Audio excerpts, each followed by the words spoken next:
Hey, welcome back to Startup or Shut Up, the podcast where we sit down with everyday dreamers, turning passion into income and side hustles into serious ventures. I'm your host, Colin, aka Nurse Colin with 1L because I'm a short king and proud of it. Today's guest is someone whose passport might need a passport of its own. We're talking with Vincent Wong, a Brooklyn born travel entrepreneur who turned a love for exploring the world into powerful businesses.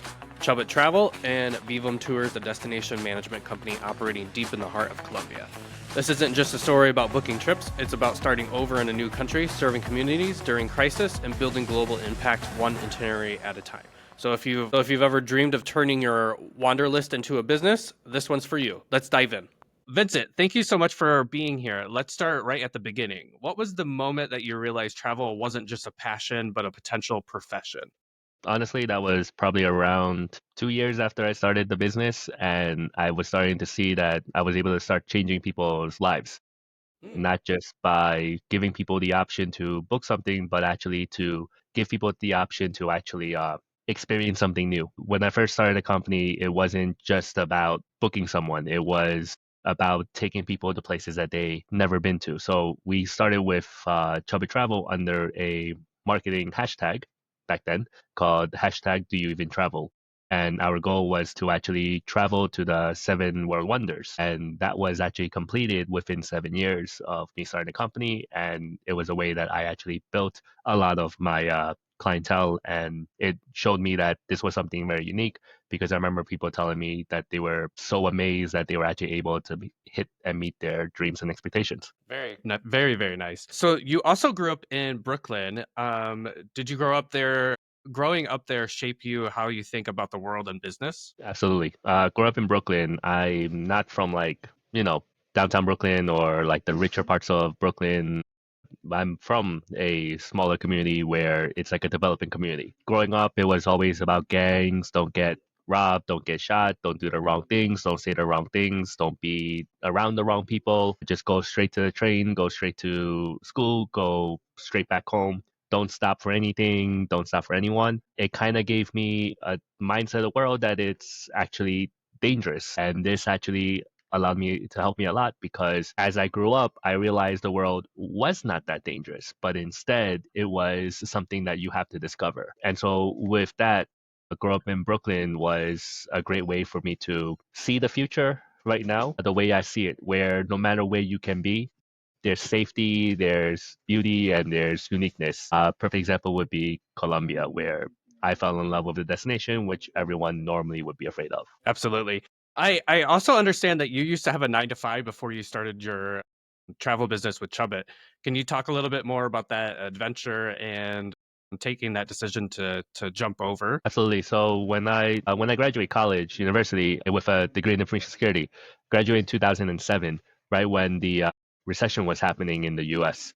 During that time frame, there was no real jobs available, and myself and all my friends basically were jobless for college.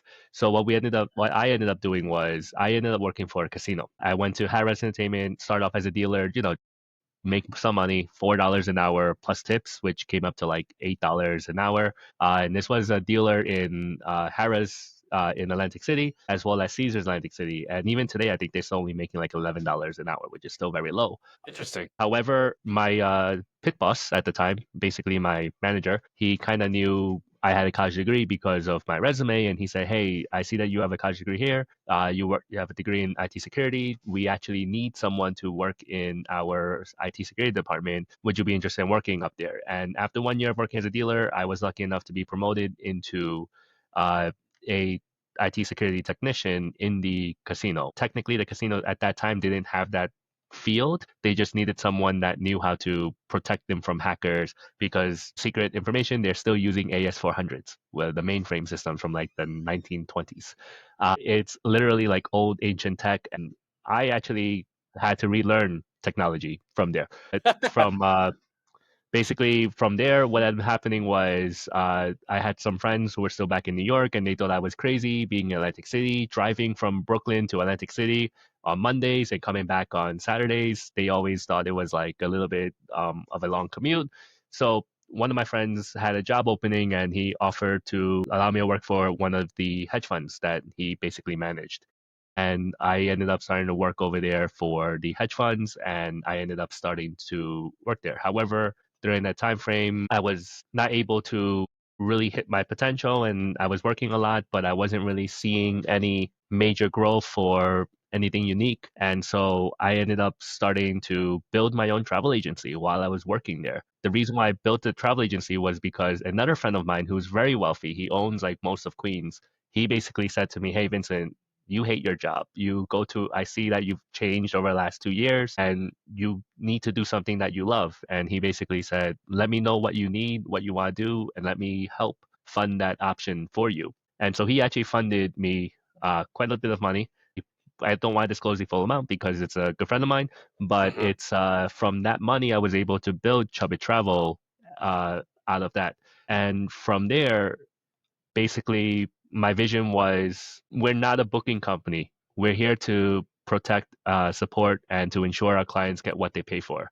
And part of the reason that actually made me make Chubit Travel was because in 2012, I actually had a personal trip that I went to, and there was a snowstorm in that destination I was in. And what ended up happening was the hotel had no electricity, hot water, Oh my goodness. or lights. And and it was cold, it was snowing, it was a snowstorm.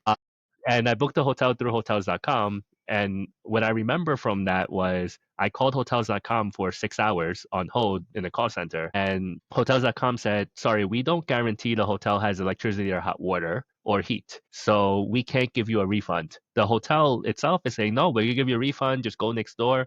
But because you booked through a third party, you have to contact the third party and they have to process everything for you. And so what ended up happening was I was just spending 6 hours. I ended up sleeping in my car. It was a horrible experience. And when I got home, I was like, this is exactly what Chubit Travel needs to be for. This is the vision for Chubit Travel, to give people that uh, mindset that they always have someone there to help them, to basically, you're not just a number, you're not just booking something, you're building a relationship with your clients and actually helping them visit new destinations and accomplish new things. That's awesome. Definitely giving that white glove service to clients. Was there a moment maybe with Chubbit early on where everything kind of like almost fell apart or felt like it was falling apart, but you still stuck with it? Absolutely. Like every company out there, when you first start, it's almost impossible to make money. It takes years to be profitable. And I remember all of my friends telling me, are you serious? You're opening a travel agency? Like travel agents are dead. That was like from like the 1950s. Why are you still doing this? Go get a real job. And even my own parents said that to me. They said, get a real job. The reason why is because that to most people, they don't understand the travel agent. So, and honestly, after 2 years, we weren't making any profit. And I was pushing a lot of money, the investment that my friend gave me and things like that. And there was no way I was asking for more money. So I ended up using my own salary to pay for everything. And then, yeah, it was about to fall apart because of that. But luckily, after 3 years, we got lucky. I got lucky, very lucky. And I started to get good clients that were referring me, and people started to see the value of the service, and we were able to grow. Yeah, that seems to be a common theme with like a little bit of luck for founders in order to be able to get their business. So, of course, every founder faces hurdles. What's some mistakes that you made early on that you still kind of think about to this day? A mistake I made early on, which I kind of overstepped when I first started Chubit Travel, is actually the original vision before my incident in hotels.com was actually not to be a service oriented company. The original vision was actually Trivago, if you ever heard of Trivago, where we became a consolidator and aggregator for companies. As you know, I have a degree in IT security. One thing that I Mhm. always felt was there shouldn't have been 10 companies out there that were booking all these things. Instead, there should be one consolidator there that does everything. And it almost made it all fall apart because the whole the industry was not ready for that at the time. Trivago came into play in 2015, 2016, when technology was better. And this actually was a very big mistake on my side because I was trying to build something that was impossible to build. And actually, the founder of Trivago I've known for a long time because it was actually our idea to build something like this, and we went different directions. And so with the whole concept is I'm more happy the direction I am now because I feel I'm doing more and I'm not just like a person behind a brand. I'm still someone forward facing and I'm still doing my initial core, which is changing lives, giving people new experiences and something that's unique. I still think about it though, because if I go back in time and I never left the planning stages of Trivago, well, I would be very, very rich. So it's still something that I look back onto and I basically wonder. But then again, with the amount of stuff that I've done with Chubit Travel and everything from New York, uh, I don't exactly look back into that as much, but I still do think about it going back. Cool. For listeners too, can you explain a little bit about the travel industry as far as what's the difference between Trivago, hotels.com, and travel agents? Just kind of give some education for them. Yeah. So something that I always, in these days, I always explain to my new clients in the initial conference call is a travel agent, it doesn't work for the hotels and they don't work for the cruise lines or anyone. We have contracts with every single hotel, every single cruise line, every single airline.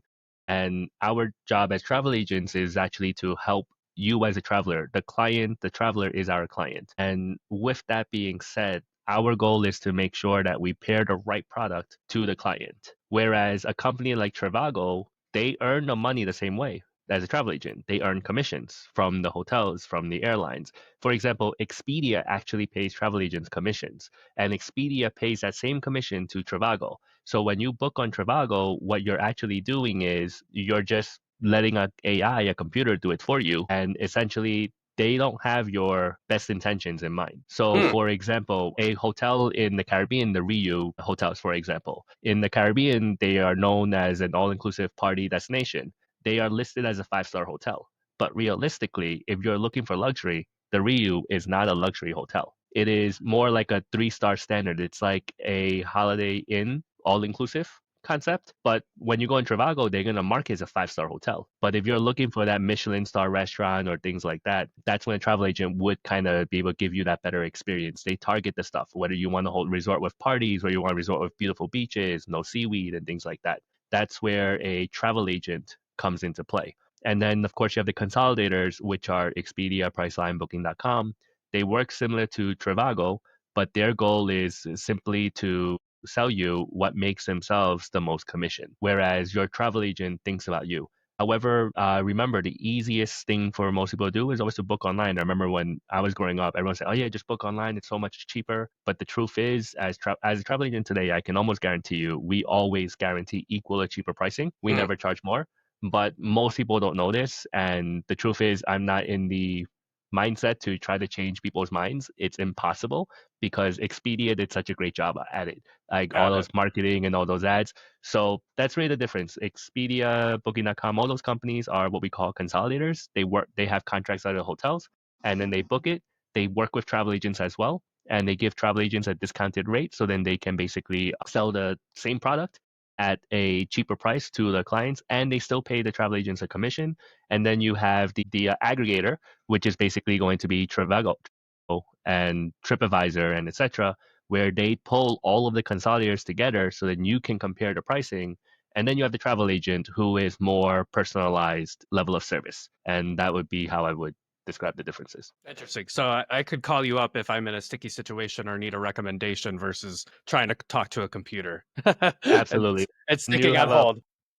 No, when you have when you have book a vacation, let's say the first vacation you have with me, we do like a conference call. Then the next time you come back for your second vacation, you don't need to tell me anything about you. I already know about you. I know what type of food you like. I know what type of experience you like, what you're looking to do. So it makes it a lot more unique, a lot more personalized.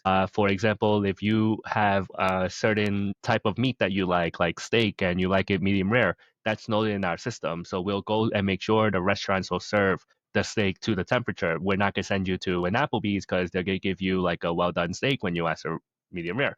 Or if you like cold brew, for example, which is actually, this is the number one thing we actually get from our clients. They want cold brew. But if you go to like a resort in the Caribbean, for them, a cold brew doesn't exist. And if you ask them for iced coffee, they give you a hot coffee and they dump ice in it. But then that's no longer even coffee. That's just water with coffee flavored. and it's a little bit different. So we do have resorts, for example, that actually have cold brew or actual iced coffee. So when it comes down to it, the travel agent knows you, and we basically can send you the best options. Love that. So let's switch gears a little bit. Thank you so much for explaining that to the listeners. So not only do you have Chubit Travel, but you're like building this entire travel empire. So let's kind of talk about VYVEM Tours. I read that when you first stepped foot in Medellin in March of 2020, quote, little did I know that this city would forever change the course of my life. What's the story behind staying there during the pandemic? Of course. So I first arrived into Medellin on March 1st, 2020. However, before then, I actually landed in I was under contract in Colombia with the tourism board here, and they basically had me scheduled to be in Colombia from January 11th until April 1st, 2020. Starting from Bogota, going to Cartagena, then ending up in Medellin, and then going to Cali before going home. But Cali was scheduled for the last 2 weeks, and we all know what happened on March 16, 2020. The whole world shut down. And so for me, we had flights going home every single day. However, I didn't really want to go home because I was watching the news and there was all these things about Asian hate and all these problems in the US with Mhm. masks and things like that. I was always pro mask. I always felt like we should shut down, we should always do all those things. And Colombia, in my opinion, did it correctly. We had everything shut down, pico y placa, pico y cedula, which is basically 1 day per week you are allowed to leave the house, and they check you by ID to make sure that you're going out on the day you're supposed to go out. And if you were not, they basically no services will be open for you anyway. So there's no reason for you to be outside. And because of that, Colombia was what didn't have that Asian hate. We didn't have those issues. So I ended up basically staying here, even though that we had the option to leave at any time. Cool. What a life experience. So the name VYVEM is super unique. What's the story behind it, and what is VYVEM? Sure. The name VIVAM is actually derived from being built in Colombia. The name VIVAM actually means Viaje y ver el mundo, which in concept means travel and see the world in Spanish. And the purpose of this is because we're trying to help people see places that they might not normally go to. For example, Colombia, while it's a growing destination today, in 2000, when I was first starting to work on this, when right after the pandemic, uh, we basically people were still afraid to come to Colombia. It was still like a destination which is still growing and improving. So Viaje del Mundo Vivam, we're starting with Colombia, but we're planning on growing into other destinations. One of my goals is Venezuela. However, due to my personal limitations, it's not probably not going to be realized for another 3 or 4 years. But I know for a fact that in the next month or two, we're actually opening Vivam Peru. And Mm. then we are also looking to potentially open Vivam Bolivia shortly after. This episode is brought to you by Peer Founder, the platform built for people ready to build something real, whether you're looking to fund or be funded. At peerfounder.com, creators and entrepreneurs can launch a campaign for free, share their story, and raise the money that they need to bring their ideas to life. No credit score required.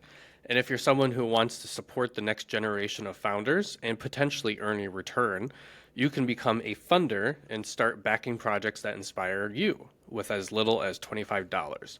You decide who and how you fund.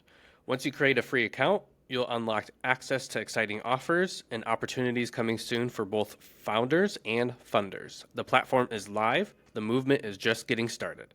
So whether you're ready to launch your dream or help someone else launch theirs, visit peerfounder.com today. So you started a business in the United States as a founder, entrepreneur, and then you brought your new business to Colombia. Has there been some challenges that were involved? And as far as those challenges, what did it kind of teach you as a person? So, well, before we talk about the challenges, I also want to explain a little bit about building a business in a different country.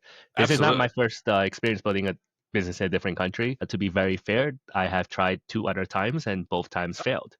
Cool. Uh, one of them was actually in Nicaragua and the other one was in Mexico City. Both of them failed because I was lacking in one of the most important things, which is a strong leadership team and trust with the people that are helping me build my company. So, for example, in Colombia, without the team that I built, one specific person, which I will name, is actually Esteban. Without him helping, we wouldn't have the company at where we are today.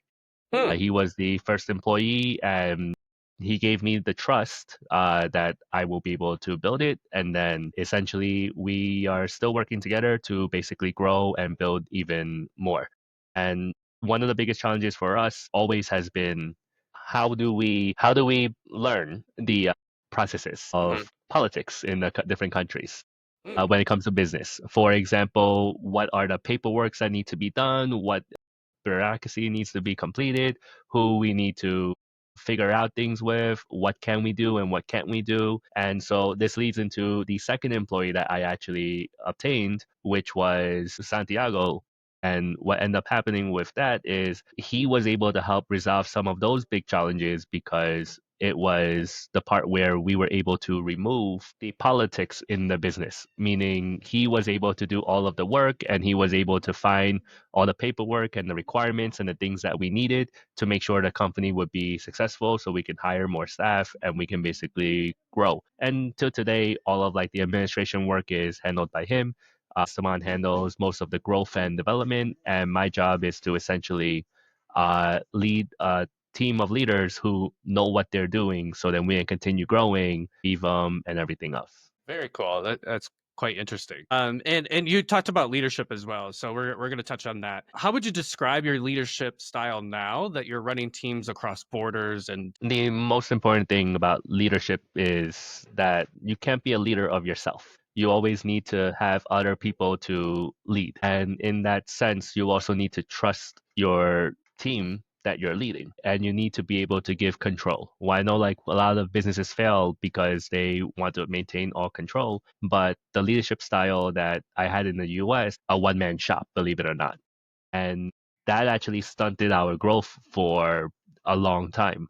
And for like the first 10 years, it was one manager telling everyone what to do, and people had no growth, no potential, and things like that. It was just hiring employees. And so in the US, we actually modified after I opened the Colombian office because in Colombia, I released a lot more of the reins because it was Colombia.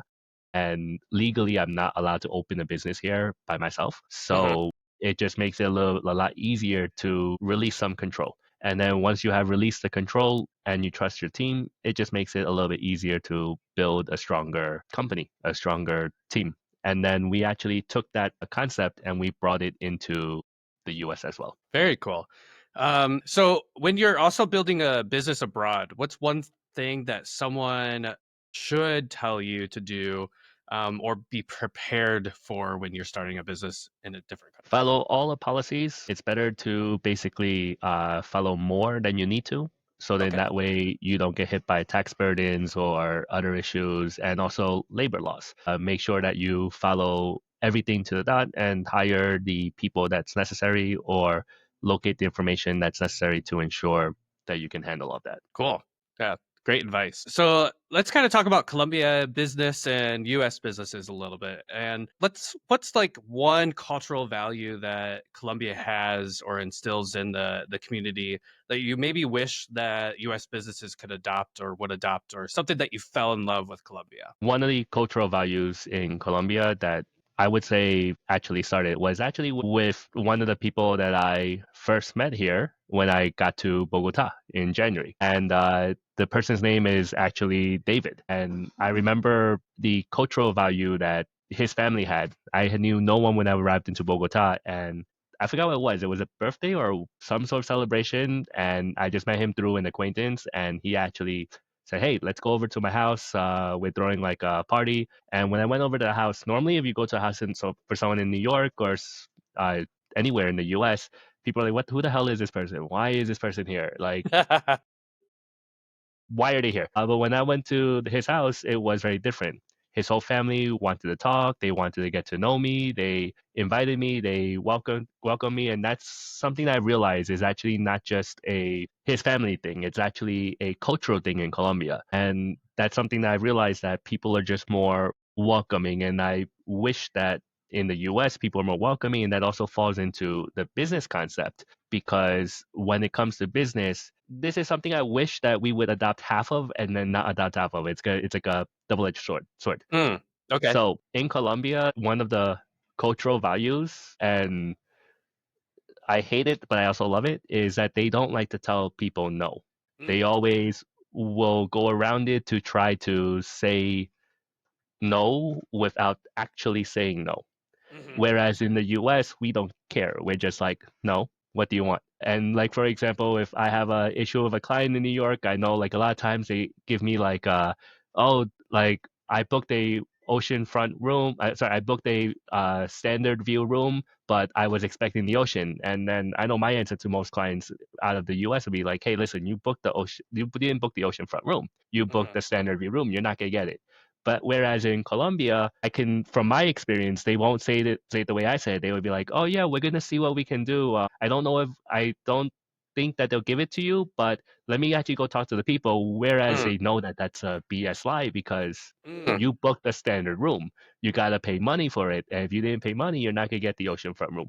So I think it's a cultural thing that actually would help U.S. business adopt a little better. Is not to take all of it, but just a little bit, meaning find a better way to word things where you show a little bit more interest in talking to the person versus just directly saying no. To be very fair, I'm one of the people who actually need to learn that because I'm from New York, born and raised, and I still operate as a New Yorker. So I'm very blunt. Like, I don't want you to say good morning to me in the morning and things like that. But here in Colombia, again, they're super friendly.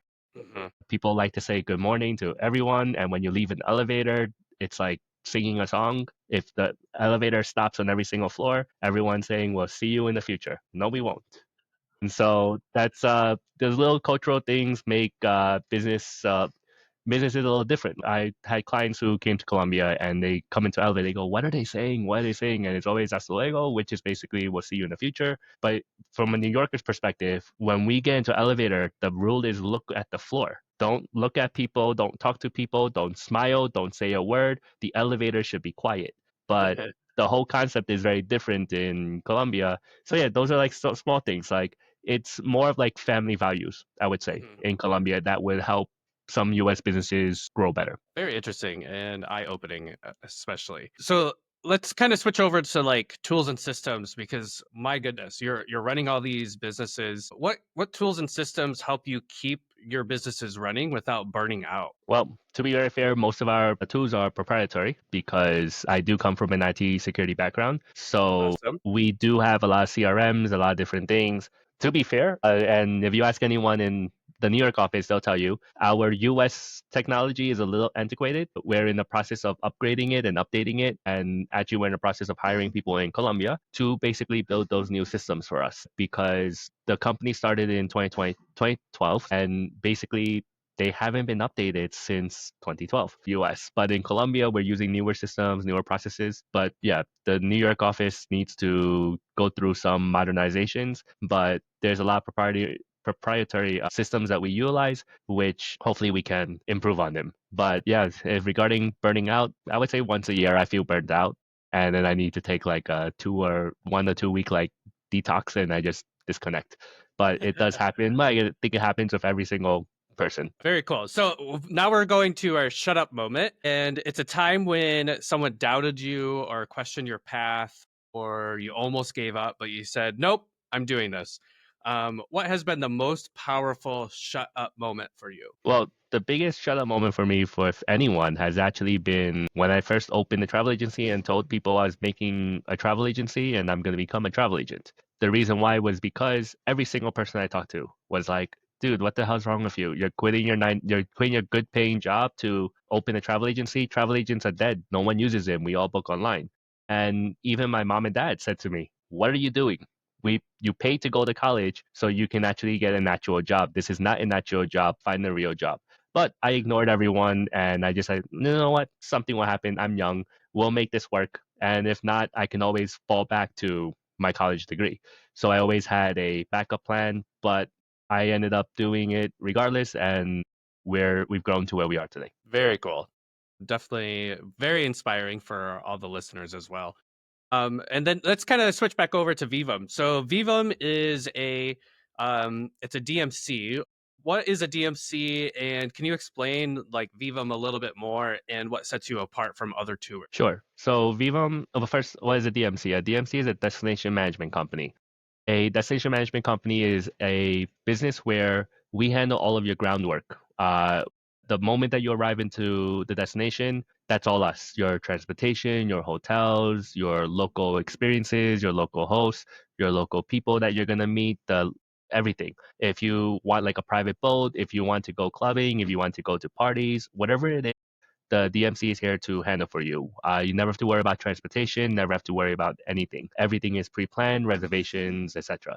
However, for us, VIVAM is not just about being a destination management company. It's about showcasing the beauty of the destinations that we serve. Currently, we are serving Colombia and soon Peru and other destinations as we continue to grow. One of our policies in our company is for each destination, the VIP hosts, which is the people that you meet from the moment that you arrive all the way until you leave, and they're local. They're born in the countries that they're serving, and they're proud of the destination that you're visiting. They're proud of their culture, they're proud of everything, and that's something that's very important. We would never have a VIP host go from different countries to different countries unless if a client falls in love with the VIP host and wants to keep traveling with that specific VIP host.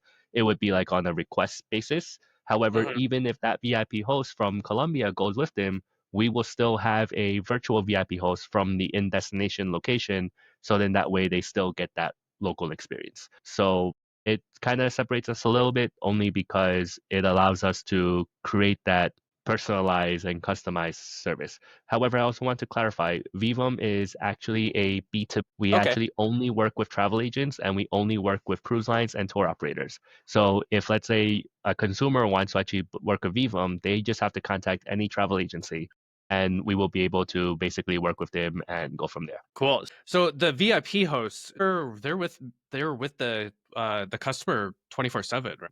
To clarify the 24/7, because some people actually don't like that 24/7 concept because they Okay. feel it infringes. The VIP host is available whenever the clients want. Think of it like as your personal assistant, right? Hmm. That knows everything. And when you want them to help, they're there to help. When you don't want to help and you want like your personal time, family time, romantic time, or whatever, you just have to let them know and they will be away. But they will be close enough that if you do need something, Uh-huh. they're a WhatsApp message away to basically come back. Like I'll give you a perfect example. Sometimes with like the VIP hosts, clients want to go partying, clubbing, so the VIP host will arrange like the VIP section and get them into the location, help them order the bottles and then do everything. And then afterwards, sometimes the clients just want to party on their own. They'll tell the VIP host to leave them alone. The VIP host will still be in the venue, but Mhm. they will be away so the client has the space. But if the client ever messages the VIP host will be ready and available. And then when they're ready to leave, they can message the VIP host to arrange the transportation so then they know they will get home safely. Because even in the US, as you know, Uber has been having issues with robberies and all the other Mhm. stuff. So it's just a way to help ensure the travelers feel confident. Like they can get drunk, they can enjoy themselves, they can do whatever they want and still know that their VIP host is there for them.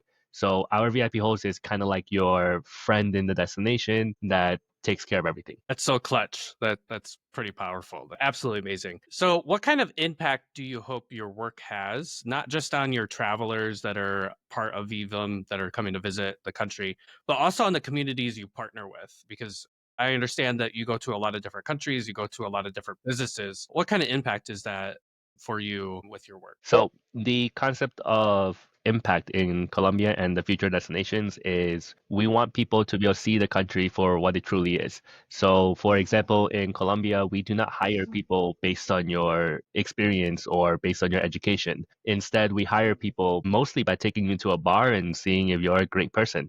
If you have a great personality and you seem to get along with the rest of the team, you are a star candidate for us. However, if you're that person that's not outgoing, someone who just wants to stay at home all day, just wants to show up to work to do your job, that wouldn't fit our concept. So Uh-huh. by us having this, we open two doors. The first door is the option for people who normally wouldn't have the opportunity because they lack the education or they lack the skill set to have a new job that would be unique. And then the second door that we actually open is we try to always introduce the communities that they live in into our clients' experiences. To kind of bring them to the local area so they can experience something different. They can see how the local people live, how our staff live. Sometimes, like I'll give you a perfect example. Someone who's a VIP host, where I know like he has invited his clients if they wanted to like his family Christmas or family things like that. It just gives clients like a local experience that's more personalized. And we're always open to having that type of experience. So then that way the clients feel a little bit more like family versus just a client. Cool. What have you learned about people or yourself from helping them discover Colombia? That people don't actually know anything about Colombia. They think Colombia is all drugs and sex. And that's why even when we talk to people, we always have to explain to people we do not promote the drug and sex tourism here in Colombia. We promote learning about the beauty, the culture, and history. Colombia has so much beauty and culture that people just don't know. For example, most people don't know this, but Colombia is the first city. Colombia has the first city that has the freed slaves in the Americas, not Mm, just in Colombia, but in the Americas.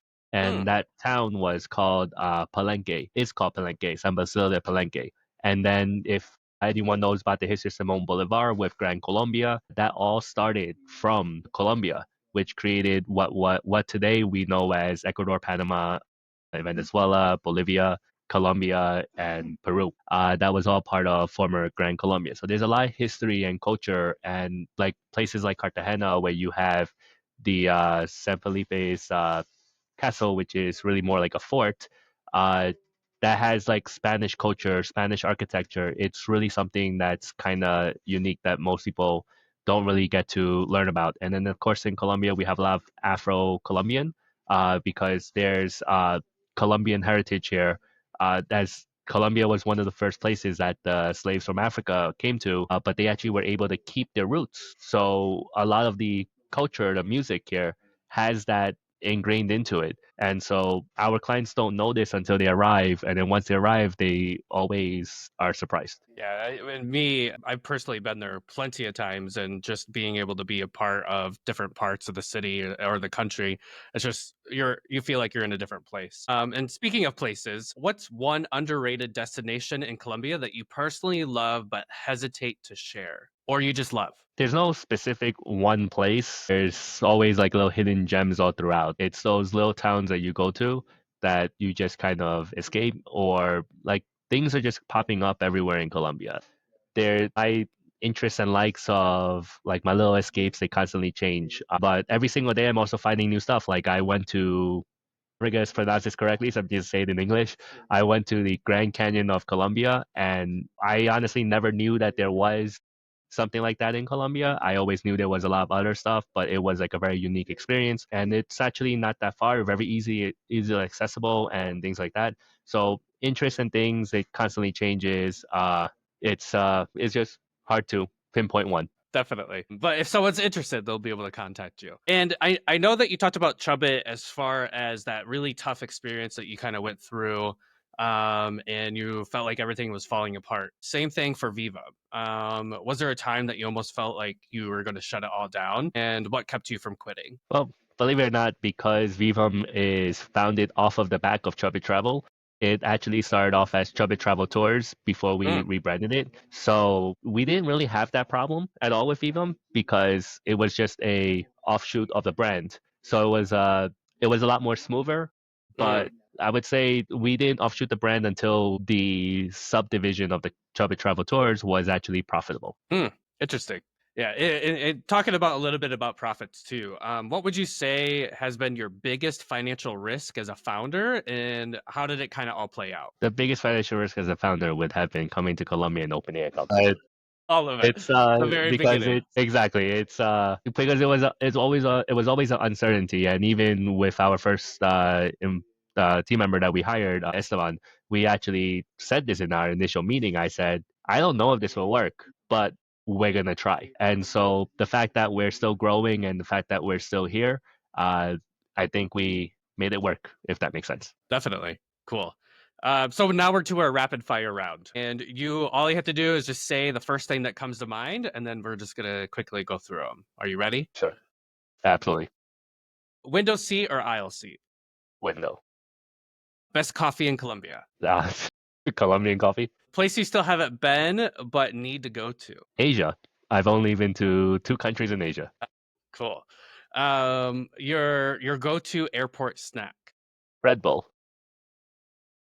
That's hilarious. Most overrated tourist attraction. Disney, That's funny. Favorite city in Colombia. Medellín for this one. And you live there, right? You're calling in Correct. from. Cool. One word that describes you as a founder. Scorpio. If you weren't in travel, what do you think you would be doing right now? Probably still in IT because that was my backup. Cool. And then your final rapid fire. If you had to start from scratch with $500 on a laptop, what would be your first move? Started at a company. Like I don't know, it would depend on the timing and what it is. Like for example, I listen to my friends to see what the best options are. Mhm. And I have friends in different things. So yeah, it would most likely be start a new company, but with guidance from my friends. Cool. Okay, so now we're about ready to start finishing up. And talking about reflections and legacy. What's your mindset on failure? Do you see it as feedback, redirection, or something else? No, failure is inevitable. Inevitable. Without failure, there is no success. Definitely. Have you ever felt imposter syndrome building all these businesses? And talk about your experience if you have felt that. What exactly is imposter syndrome? Where you don't feel like you belong, like someone's gonna find out that you're not technically you're not supposed to be part of the travel industry or something like that, or that you're a founder or CEO of a company and you don't feel like necessarily you deserve. No, we never had that. I never had that issue, and I don't think I ever will because Cool. I'm a Scorpio, so I'm very planned and calculated before I make any decisions. Cool. If someone shadowed you for a week, what part of your business would surprise them the most? The fact that we can drink in the office and we encourage our team members to drink responsibly in the office. Cool.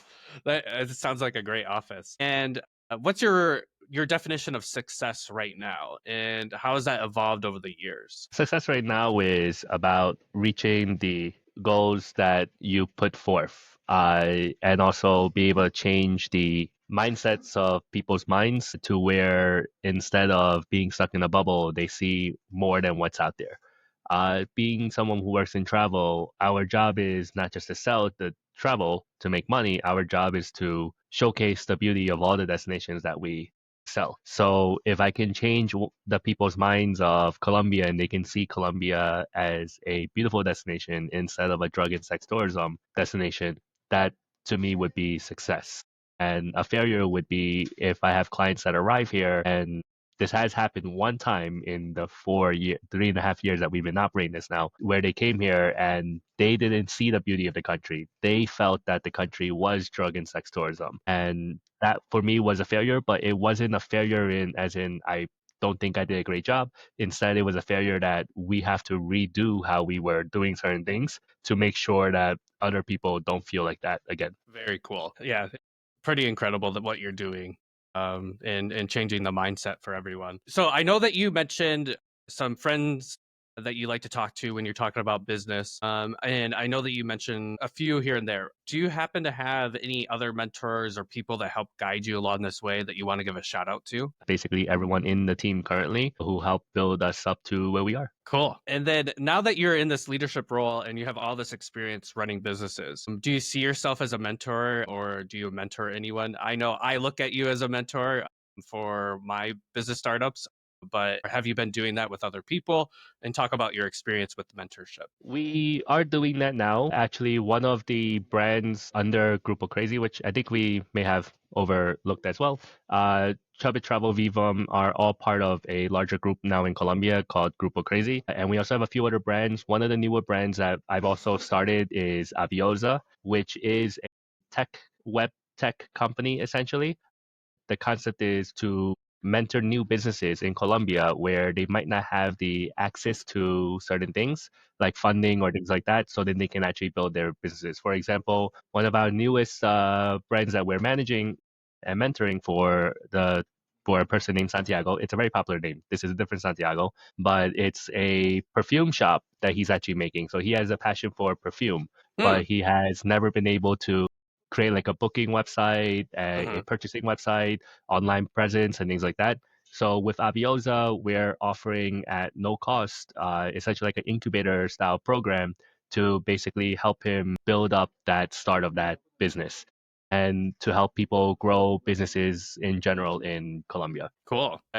That's very exciting. And if you would have to go back and talk to the 2012 version of yourself just starting Chubbit, what would you say? Don't give up. Love it. Love it. And then what's the moment in your journey that made you think, damn, I really built this? I don't think I'm at that moment yet in the journey. It's still being built, so not in that moment yet. Probably in like 10, 15 years from now. Totally. And then finally, your last question. What's kind of coming next? I know that you mentioned Grupo Crazy, and if you want to talk about anything personal or Grupo Crazy or whatever you want to talk about, what's lighting you up right now? So right now we're basically expanding our Colombian operation, but I would actually like to rename that into our Latam operations because Grupo Crazy is a Colombian registered company, a Colombian division of the main company in the US. We're planning a lot of expansions. For example, VYVEM Peru coming next month.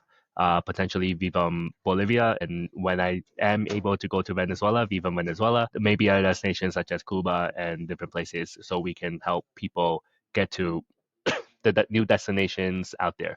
At the same time, in the ground on Colombia, and we are also starting to add more services for our expats. For example, we have clients that basically come to Colombia and they feel the massage services here in Colombia are not adequate. The people don't know how to make don't know how to offer a good massage. So we created our own brand, Zeva Spa by Grupo Crazy, which basically we hire and train our massage therapists internally so then they can give you the best massage while you're in Medellin. And that Zeva Spa is actually right now only in Medellin, but starting in end of this month, we're actually expanding into Cartagena Mm. and potentially into other cities as well. And we also offer opened other businesses like Aseo, which is like our cleaning company, which gives the cleaners, the people who want like a clean home, but they don't want to hire their own cleaning person full time. We basically offer that on the annual service, and that's actually built on from my mom. My mom is a housekeeper in a Hmm. hotel, so the way that I built this brand is essentially in that concept. And so we have a lot of other brands that are coming up, including expat services and things like that in the future. So where Grupo Crazy is gonna split off travel along with other services in the future. So that's right now what's really keeping me busy and going That's crazy. for sure. Vincent, this has been super incredible, and hearing your backstory and helping you build all these different businesses, such as like your mom working in housekeeping, and from booking trips out of your Brooklyn apartment to running a full blown DMC in South America. Your journey proves that the bold moves create big opportunities. So thank you. You're welcome.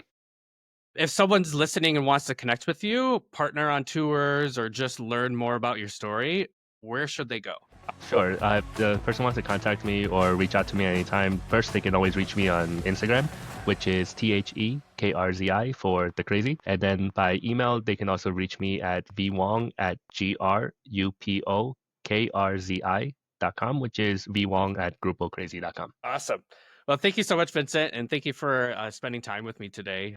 Really appreciate it and looking forward to your future success. It's my pleasure. Thank you so much. Thank you.